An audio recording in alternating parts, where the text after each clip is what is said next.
outside was as crisp as one of Applejack's prize Jonah golds. It was the ideal weather for the big job they had on their hooves, so Applejack was already feeling very lucky. She was ready to make today count. If they wanted to win the award for Best Orchard in Equestria, it was going to take a lot more than just a salt lick and a promise. It was going to take a solid week of hard work. Muzzles to grindstone, hooves in dirt, sweating hides work. Applejack had spent all night planning it out. Sweet Apple Acres was going to get the full overhaul before Blue Ribbon came to see it for himself at the end of the week. A comprehensive inventory of every tree and its average apple output, a full fix-up of the barn, and a new paint job for the sign out front.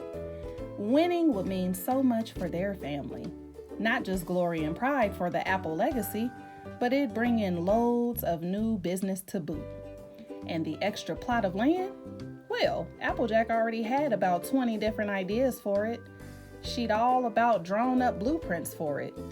"Okay, Apples," Applejack hollered with a smile. "Let's get to it." "All right," Apple Bloom cheered. She jumped as high into the air as her short, filly legs could take her. She really loved the challenge, especially if it included helping her older siblings with all the grown-up farm work. "I'd save some of that energy if I were you, Sugar Cube." Applejack tipped her hat. "Gonna be a long day. You ready to go, Big Mac?" "Yep." Big Mac hooked himself to a cart and took off into the orchard. Apple Bloom skipped along behind him, carrying a basket. Her job was to pick up rotten apples off the ground and count them as she collected. It was true what they said about a bad apple being able to ruin the whole bushel, so her job was an important one. "Found one already," Applejack heard Apple Bloom screaming in the distance. "It's really gross and already has mold and purple stuff on it.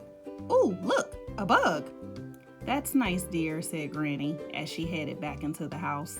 She was going to work on the books and ledgers to see how much money the farm had brought in over the past year. Applejack wanted to leave no stone unturned and no apple tree unbucked, just in case Blue Ribbon asked.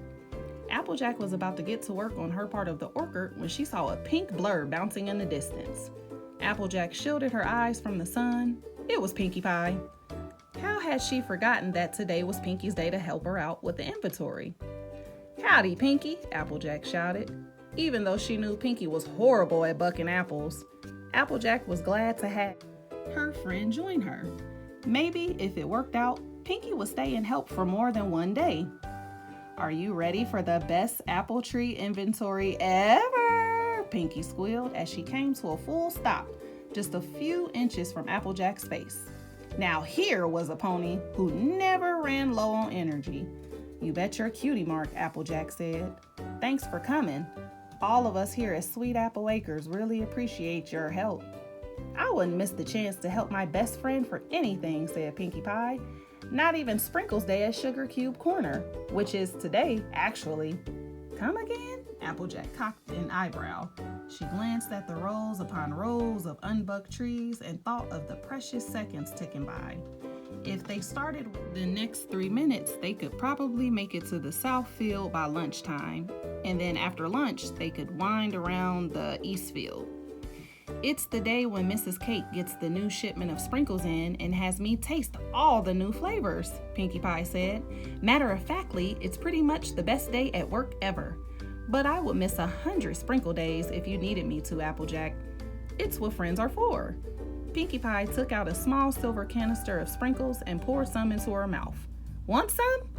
"No, thanks," Applejack said anxiously, glancing at the sundial out of the corner of her eye. A tiny silver of shadow made its way across the plate. "More for me," Pinkie shrugged. She poured some sprinkles in her mouth and leaned casually against the white picket fence. "So what's up, AJ?" "What's up is the sun," Applejack exclaimed, "which means we're already behind schedule. Follow me." After leading Pinkie over to the first tree in a row, Applejack used all her strength to kick her hind legs out against the trunk of the tree. 12 apples fell into the basket. 1 fell onto the ground. "Oh no, you don't," Applejack said to the apple, picking it up and tossing it in with the others. No apples were getting away on Applejack's watch. Got that, Pinky? A 13 apple yield from old Stephen here. Not bad for him. Applejack patted the trunk of the tree and looked up at its strong branches in admiration. Stephen, 13, got it. Pinky nodded and made a check mark on her clipboard. This is fun.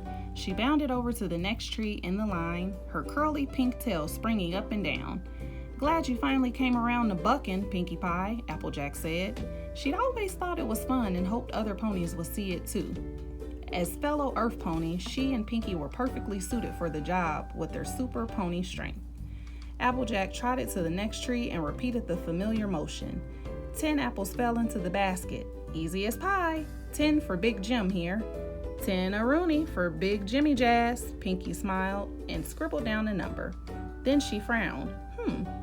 What is it? Applejack said. Pinkie scratched her head. That doesn't seem right. What doesn't seem right? Maybe I have this wrong? Pinkie frantically flipped through the pages of her clipboard. But, Pinkie Pie, Applejack shouted. What's the matter? Pinkie's face became serious and she started talking very fast. If my calculations are correct, Big Jim here should have been up by at least 2 apples since last quarter, but instead, his yield went down by 4. While Stephen did make up for this discrepancy with his extra 3 apples, we are still down by approximately 1 apple and have only surveyed precisely 2 trees. Pinkie Pie sure knew a lot about an apple worker for a gal who didn't normally work on the farm. Sometimes Pinkie random knowledge could catch a pony off guard. Well, it's lucky I don't make a habit out of counting chickens before they're hatched or counting apples before they've been bucked, Applejack said. Let's just keep moving. We still have a lot of trees to go. She gestured at the orchard. The neat rows of trees extended into the distance. At this rate, it was going to take them a whole month to do the calculations, and they only had till the end of the week. Applejack felt her forehead begin to get sweaty under the brim of her hat. Oh no, she thought, not the apple sweats. Okay, Pinkie Pie said brightly. She skipped off to the next tree. A moment later, she got distracted. Hey, Applejack. Yes, Pinkie Pie. Applejack hoisted a bushel of apples onto her back. Which of these apples are going to become pies? I want to buck those first. Really? Applejack rolled her eyes. It didn't matter which apples got bucked first. So as long as they all did. I suppose that'd be the Honey Crisp or the Pink Ladies, though I've made many a Johnny Gold pie in my day. Oh, interesting, Pinkie said. She nodded her head at the tree and scribbled something down on her clipboard. You know so much about apples, Applejack. Well, I should hope so, Applejack snorted. Kinda comes with the territory of running an apple farm and all. Pinkie's eyes grew wide. I bet you know almost everything. Almost. I reckon I do know everything. Applejack puffed up. Pinkie smiled and leaned in close. Oh yeah, what's the first ingredient you need? If you wish to make an apple pie from scratch. Applejack didn't see how any of this was relevant, but she played along. Well, apples for starters, then flour, sugar, cinnamon. No, silly. The first step is inventing the universe, Pinkie laughed. Then she frowned and put her hoof to her chin. Or was it Equestria?